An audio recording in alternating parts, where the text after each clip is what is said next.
अब just imagine कीजिए, आप बाइक चला रहे हैं अच्छे से और तुरंत ही कोई एकदम रैश ड्राइविंग करते हुए आपके आगे से निकले जाएगा, और फिर जो आपके अंदर जो दिमाग में हेलमेट के अंदर जो आएगा वो है फ्रस्ट्रेशन। मुझे भी आता है वही फ्रस्ट्रेशन, इतना हद तक मेरे लिए बढ़ चुका था।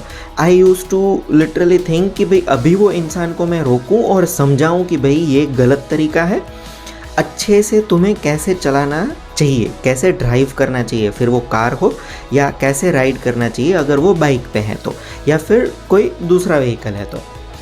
लेकिन जब कभी भी मैं ये बताना चाहता था तो मैंने ये नोटिस किया और मैंने ये एक्सपीरियंस किया कि इंस्टेड ऑफ अंडरस्टैंडिंग, मतलब वो सामने वाला इंसान समझने के बदले वो सिचुएशन रोड रेज में कन्वर्ट हो जाती थी। और road rage is not at all good, ना ही वो मेरे लिए ना ही वो सामने वाले के लिए, क्योंकि एंड रिजल्ट या तो हम लोग लड़ने लगेंगे और एक दूसरे का सर फोड़ लेंगे। तो उसके लिए मैं सिर्फ सोच ही रहा था कि ये आखिर है क्यों, और ग्रेजुअली मुझे पता चला कि ये एक तरीके से डिजीज़ है। एक्चुअल में ये जो डिजीज़ है वो लैक ऑफ सिविक सेंस है, जो बेसिक कॉमन सेंस होनी चाहिए वही मिसिंग है। तो बस यही सारी चीज़ें दूर करने के लिए मैंने सोचा कि instead of involving into road rage, मैं एक डिजिटल मीडियम चूज़ कर लेता हूँ जिससे ये मैं सारी नॉलेज है वो शेयर कर सकूँ और ग्रेजुअली सारे मेंबर्स ये समझे और ऑटोमेटिकली जो बेसिक जो अंडरस्टैंडिंग है वो सब में आ जाए। इसलिए मैंने सोचा कि एक यूट्यूब चैनल बनाना बेहतरीन डिसीजन होगा, और आज मेरा डे 0 है। तो मैं चाहूँगा कि आप ये वीडियो को एंड तक देखें और जो बेसिक फ्रस्ट्रेशन है वो कैसे दूर हो सकता है वो भी आइडिया लग जाएगा। और लेकिन अगर आपने स्किप किया तो जो मैं पहले जो फ्रस्ट्रेशन वाला जो माइंडसेट है वो लेके मैं घर पे पहुंचता था या तो फिर जो ऑफिस पहुंचता था, वो सारी चीज़ें मुझे मेरे लाइफ में हैम्पर करती थी, वैसा ही फीलिंग आपके साथ में भी कंटिन्यू हो जाएगा। तो उससे अच्छा है कि साथ में मिलके उसको सॉल्व करते हैं। तो जुड़े रहिए वीडियो के एंड तक। अभी थोड़ी सी चीज़ें मैं आपको अपने बारे में बता देता हूँ। मैं बाय प्रोफेशन एक डिजिटल मार्केटर हूँ। मैं एक लीडिंग आईटी कंपनी में जॉब करता हूँ और मेरा अभी फ़िलहाल जो स्ट्रेंथ और रोल्स एंड रिस्पॉन्सिबिलिटीज़ है वो है सोशल मीडिया मार्केटिंग। तो कंटेंट क्रिएट करना, लिखना, B2B इंडस्ट्री के लिए लिंक्डइन पोस्ट लिखना, डिज़ाइन टीम के साथ इंटरेक्ट करना और आइडियाज़ शेयर करना, जो एग्जिस्टिंग जो डिज़ाइंस है उसको फाइन ट्यून करना, कैसे अच्छे से उसको कन्वे कर सकें ताकि टारगेट ऑडियंस को समझ में आए, ये सारी चीज़ें मेरे डे टू डे रूटीन का पार्ट है।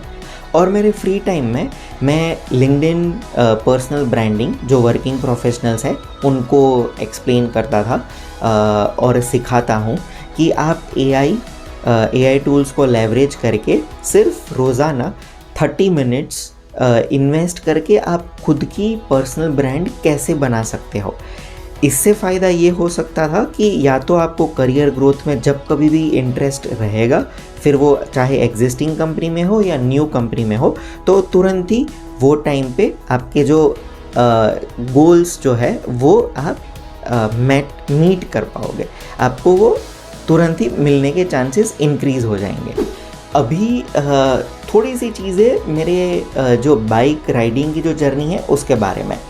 मैंने शुरुआत सबसे पहले जब 2 व्हीलर चलाना शुरू किया तो वो सबसे पहला था होंडा डियो। वो मेरे पापा का व्हीकल था और मुझे बहुत ही पसंद थी वो ये होंडा डियो। वो इतना कॉन्फिडेंट आता था मुझे चलाने में क्योंकि आई यूज़ टू लिटरली फील कि जो टायर्स है वो रोड के साथ एकदम अच्छे से ग्रिप बना के चलते हैं, और जब कभी भी ब्रेकिंग्स मैं लगाना चाहता तो लगाऊं तो वो एकदम आसानी से सेफली कॉशियसली वो है रुक जाती थी। उसके बाद नेक्स्ट मैं होंडा एक्टिवा मैंने चलाना शुरू किया।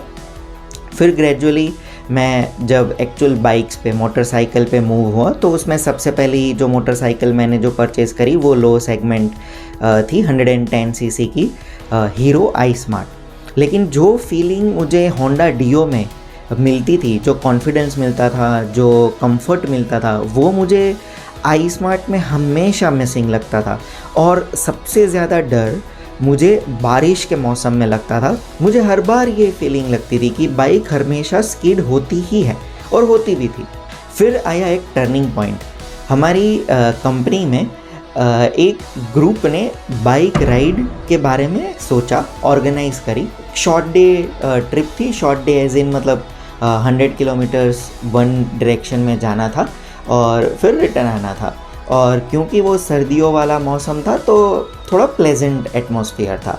अभी मेरे पास तब आई स्मार्ट थी और वो तो अलाउड थी नहीं, और तब भी मेरे भैया के पास रॉयल एनफील्ड थंडरबर्ड थी। He used to drive it. और मैंने उनसे पूछा कि हमारे कंपनी में ऐसी एक इवेंट है, एक बाइक राइडिंग ट्रिप है, तो अगर और आपको बाइक अगर नहीं चाहिए तो क्या मैं 2 हफ्ते के लिए 3 हफ्ते के लिए मैं बाइक ले लूँ तो क्या चलेगा? एंड ही सेड कि हाँ ले लो, कोई बात। अभी ये थंडरबर्ड जो थी वो राजकोट में थी और मैं फ़िलहाल अहमदाबाद में हूँ, तो ऑब्वियसली मुझे बाइक तो लेके आनी ही थी। इसलिए मेरी जो सबसे पहली राइड जो बनी वो थी राजकोट टू अहमदाबाद की। और जब मैंने राजकोट में थंडरबर्ड मेरे भाई ने मुझे दी कि तू एक ट्राई कर, तू पहले यहाँ पे सिटी में एक बार चला के देख ले, तुझे अगर कुछ क्वेश्चंस वगैरह है तो पूछ लेना। तो मैंने सिटी में राइड करी। मैं स्लाइटली थोड़ा सा समझने लगा कि ओके चलो बेसिक से ही है, इतना कुछ और चीज़ें है नहीं। जो बाइटिंग पॉइंट है क्लच का, एक्सेलरेशन का, वही थोड़ा सा डिफरेंट लग रहा था मुझे मेरे आई स्मार्ट से। और बेसिक से चीज़ें मैंने अपग्रेड करवा दी बाइक में। जो एक्सेलरेटर्स की, जो हैंडल बार्स की जो ग्रिप होती है वो मैंने सिर्फ अपडेट करवा दी, और बाकी तो आई वॉज़ रेडी कि ओके चलो अभी चल लेते हैं, हम बाइक राइड शुरू कर देते हैं, मतलब राजकोट से अहमदाबाद आने के लिए। और मेरे पास क्योंकि तभी थोड़ी सर्दियों का मौसम था तो मेरे पास वुडलैंड का विंड शीटर है, तो मैंने वो पहन लिया एज अ राइडिंग जैकेट, और मैंने वुलन ग्लव्स डाल लिए। और तब मुझे इतना पता नहीं था कि एक्चुअल में कौन सी चीज़ें मैं पहनूं जो सेफ्टी के लिए चाहिए रहेंगे, राइडिंग गियर्स। इसलिए ये सारी चीज़ें मेरे लिए ऐसी थी कि ओके यही होता होगा और वी आर सेट। और मेरे पास हाफ फेस हेलमेट थी। राजकोट में मतलब इतना कोई कंपल्शन मैंडेटरी होता नहीं है, कोई चलाता नहीं है हेलमेट्स पहन के, तो मैं इतना यूज़ टू था ही नहीं।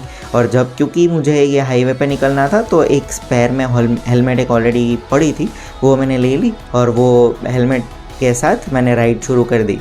और आज भी मुझे याद है कि मुझे क्योंकि वो सीट इतनी हार्ड लग रही थी ना मुझे, तो एवरी 30 मिनट्स के बाद मुझे एक हॉल्ट लेने पड़े थे। तो टोटल 4 हॉल्ट्स मेरे हो गए थे, और उसमें भी इतनी थकावट हो रही थी कि वो ऐसा लग रहा था कि यार अभी तो किसी और को बता दूं कि भाई तुम बाइक लेके चल दो, और अब से मुझसे नहीं राइड हो पा रहा। और कैसे भी करके मुश्किल से जो तकरीबन 4 आवर्स की जो जर्नी है उसमें मुझे काफ़ी लंबा टाइम लग गया। और पहुंचने के बाद सबसे पहली चीज़ मैंने जो करी वो थी जो जेल सीट होती है ना, मतलब जो चेयर्स पे अपन रख सकते हैं, स्क्वायर सीट, वो मैंने ऑनलाइन ऑर्डर कर दी। और उसको मैंने इतने जो इलास्टिक बेल्ट्स आते हैं ना, इतना विड्थ वाला, और जो बहुत ही पतले होते हैं और विड्थ ज़्यादा होती है, राइट, तो वैसे मैंने बेल्ट से वो सीट है उसको रख दी। और फिर उसके बाद थोड़ा सा कंफर्टेबल हो गया बाइक राइड करने के लिए।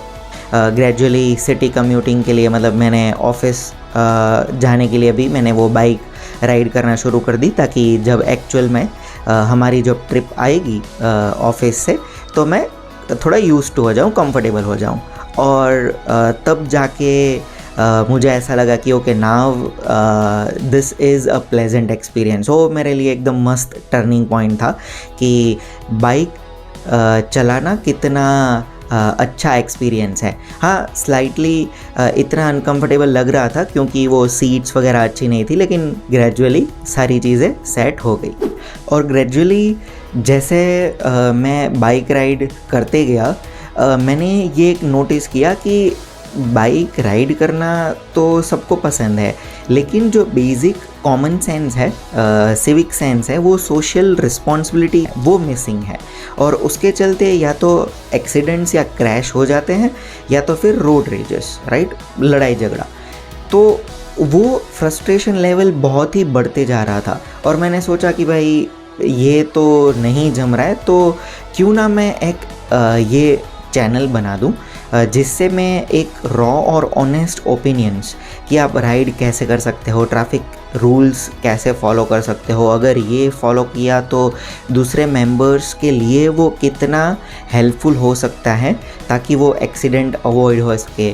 और मेरा ये एक एंड गोल बन गया कि आज अगर एक इंसान ने ये चीज़ सही से सीख ली और इम्प्लीमेंट कर ली तो एटलीस्ट एक मेंबर अच्छे से अपने घर वापस पहुंच सकेगा without any accidents, without any trouble, enjoy करते हुए। इसलिए ये यूट्यूब चैनल क्रिएट करने का मैंने डिसाइड कर लिया था। रोड है वो जंग का मैदान नहीं है, ये एक कॉमन पब्लिक प्रॉपर्टी है, सबको साथ में शेयर करके यूज़ करके अपने डेस्टिनेशन तक पहुंचना है। और मैंने अब तक 3.5 साल तक जो मैंने थंडरबर्ड जो चलाई है, उसके बाद मैंने डिसाइड किया, मेरे भाई से पूछा कि भाई अगर उसको नहीं चाहिए तो आई विल परचेज़ इट, और मैंने फाइनली बाइक मैंने परचेज़ कर ली उनसे और कॉन्फिडेंटली प्राउडली मैं उसको आज तक चलाते आया हूँ। मैंने थोड़ी बहुत ग्रुप राइड्स भी करी है, छोटी राइड्स भी करी हैं और थोड़ी सी लंबी राइड्स भी करी हैं। मेरा एक ड्रीम है कि मैं अहमदाबाद से एक ओवरनाइट जर्नी हम कर सकें, वैसा लंबा distance, for example let's say 800 या 1000 किलोमीटर्स तक मैं चलाऊं, वैसे एक डेस्टिनेशन के लिए मैं जाऊं। और उसके लिए मैं थोड़ा बहुत जो वर्कआउट, एक्सरसाइज, फिटनेस, उस पे भी मैंने वर्क करना मैंने डेफिनेटली शुरू कर दिया है और उसके चलते ही मैं थोड़ी लंबी राइड्स अभी कर पा रहा हूँ। शुरू मैंने कर दिया है वो लंबी राइड्स करना। थोड़े से जो डेस्टिनेशन जो मैंने लंबी राइड्स के जो करे हैं उसमें ईडर है, मोढेरा सन टेम्पल है, बहुनाथ मंदिर भी है और गैलोप्स की जो मतलब सिर्फ 50 किलोमीटर्स वन साइड, वैसे भी छोटी मोटी राइड्स है। और मेरे थंडरबर्ड की वैलिडिटी 2027 दिसंबर तक है, तो मैं जल्दी प्लान कर रहा हूँ कि मेरी न्यू बाइक मैं परचेज़ करूँ। अभी तक डिसाइडेड नहीं है कि मैं कौन सी बाइक लूँगा। हो सकता है एडीवी बाइक लूँ, रॉयल एनफील्ड की हिमालयन, या तो फिर हो सकता है कि मैं जो CB350 है, हाईनेस है, वो मैं ट्राई आउट करूँ मे बी, या तो फिर ऐसा भी हो सकता है कि मैं कोई दूसरी कंपनी में थोड़ा बहुत और एक्सप्लोर करके दूसरा कोई देखूँ। अभी फ़िलहाल तो मुझे थंडरबर्ड राइड करने में बहुत ही मज़ा आता है। मैं एयर सीट मैं यूज़ करता हूँ तो वो काफ़ी कंफर्टेबल हो जाता है। सिर्फ एक स्लाइट दिक्कत है, जो थंडरबर्ड चलाते हैं वो सारे मेंबर्स को पता है कि वाइब्रेशंस काफ़ी होते हैं। अगर आप 80-90 से बियॉन्ड आप क्रूज़ कर रहे हो तो थोड़ा सा लॉन्ग जर्नी पे एनोइंग लगता है कि ये वाइब्रेशंस काफ़ी ज़्यादा फील होता है, लेकिन ग्रेजुअली जब न्यू टेक्नोलॉजी वाली बाइक मैं परचेज़ करूँगा तो वो भी मेरे लिए एक दूसरा एक न्यू एक्सपीरियंस रहेगा कि जो रिफाइंड स्मूथनेस जो है वो क्या है। और अगर आप आज डे 0 से मेरी राइडिंग जर्नी का हिस्सा बनना चाहते हैं, मैं कैसे आगे नई चीज़ें शेयर करता हूँ वो समझना चाहते हैं और एक रिस्पॉन्सिबल राइडर्स की कम्युनिटी बनाना चाहते हैं, तो आज ही मुझे मेरी चैनल को सब्सक्राइब कर लीजिए, मुझे फॉलो कर लीजिए। हम लोग न्यू कंटेंट लेते आएंगे और मुझे कमेंट्स में बताइए कि मुझे मेरी जो न्यू बाइक मैं जो परचेज़ करने का प्लान कर रहा हूँ तो वो कौन सी परचेज़ करनी चाहिए, या तो फिर मुझे कौन सी बाइक का टेस्ट राइड मुझे लेना चाहिए। सुरक्षित रहिए और समझदारी से चलाइए। मिलते हैं अगले वीडियो में।